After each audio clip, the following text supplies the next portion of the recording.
Il est 18 h à Abidjan, c'est l'heure du Flash Info. Bonsoir à tous et bienvenue. Le chef du gouvernement ivoirien Daniel Kablan-Duncan a accordé hier une audience à un émissaire du président tchadien Idriss Déby. Les échanges entre les deux hommes ont porté sur les préparatifs du prochain sommet des chefs d'État du comité permanent inter-État de lutte contre la sécheresse dans le Sahel. Rencontre prévue en mars à Bamako. Reportage. Faire front ensemble contre l'avancée du désert, c'est la mission du CILSS, entendé Comité permanent inter-État de lutte contre la sécheresse dans le Sahel. L'organisation qui regroupe les pays du Sahel et une partie de l'Afrique de l'Ouest, dont la Côte d'Ivoire, tient en mars prochain à Bamako le sommet des chefs d'État.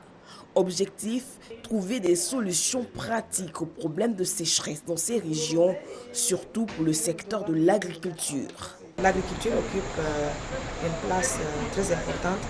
Et aujourd'hui, par exemple, la question du changement climatique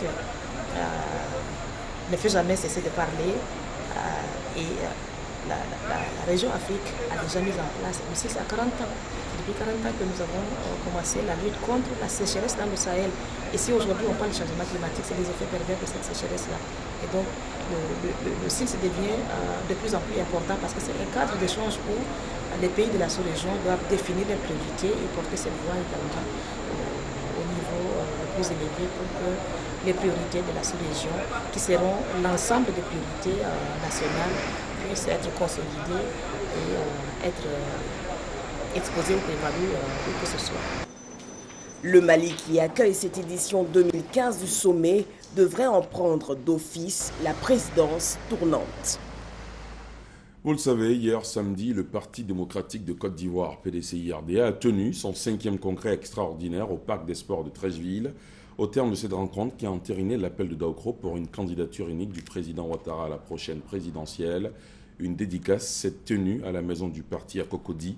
Le livre « Appel de Daoukro, ma vie, servir à la Côte d'Ivoire » était à l'honneur. Tous les détails vous seront donnés dans la grande édition. C'est parti pour les états généraux de la forêt, de la faune et des ressources en eau. Ce processus a été lancé officiellement avant-hier par le Premier ministre. Pour apporter quelques précisions sur ces états généraux, le ministre des Eaux et Forêts, Mathieu Baboudaré, était face à la presse. On fera le point dans le 20h. Le problème d'accès à l'eau n'est pas seulement enregistré à Abidjan Sud. Dans la commune de Cocody, 3 secteurs en souffrent. La cité Sipim 4 en fait partie. Pour soulager les habitants de ces zones, l'ONEP, l'Office national de l'eau potable, est obligé de les approvisionner en eau plusieurs jours directement. Le constat de l'une de nos équipes vous sera proposé dans la grande édition. Fin à Yamoussoukro, la capitale politique ivoirienne de la 34e session du Conseil des ministres de l'École africaine des métiers de l'architecture et de l'urbanisme. Comme principale décision, dans 6 mois, les pays participants se retrouveront en session extraordinaire pour la validation des nouveaux textes à proposer pour le bon fonctionnement de l'école.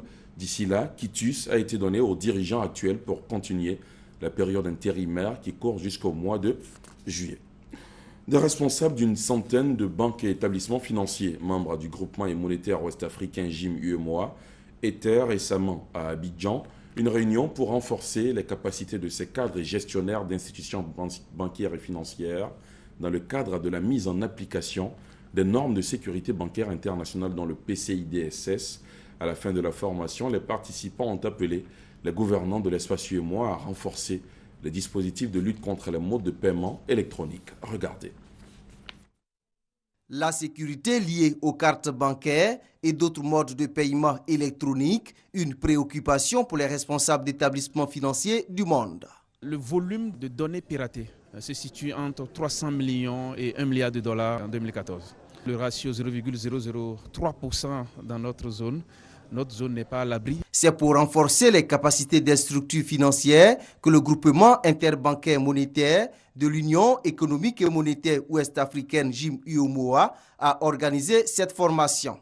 Elle a porté sur la création de la richesse de la banque par le capital humain et les normes de sécurité PCI-DSS. C'est une norme internationale universelle gérée par le PCI Council qui se trouve aux États-Unis, qui est une norme métier dont le rôle est de gérer la sécurité de l'environnement des cartes bancaires. Face aux nombreuses tentatives d'attaque ou d'escroquerie via les nouvelles technologies de l'information, les responsables des banques sollicitent l'aide des gouvernants. Je voudrais lancer un appel pressant aux autorités de l'Union en charge de la sécurité et des TIC afin qu'elles puissent redoubler d'efforts et de vigilance dans la lutte contre la cybercriminalité. En attendant, les banques de l'espace UEMOA rassurent les consommateurs sur la sécurité des cartes bancaires et les différents modes de paiement électroniques disponibles sur les marchés financiers. Et c'est la fin de ce Flash Info. Merci de l'avoir suivi. Prochain rendez-vous avec l'information à 20h.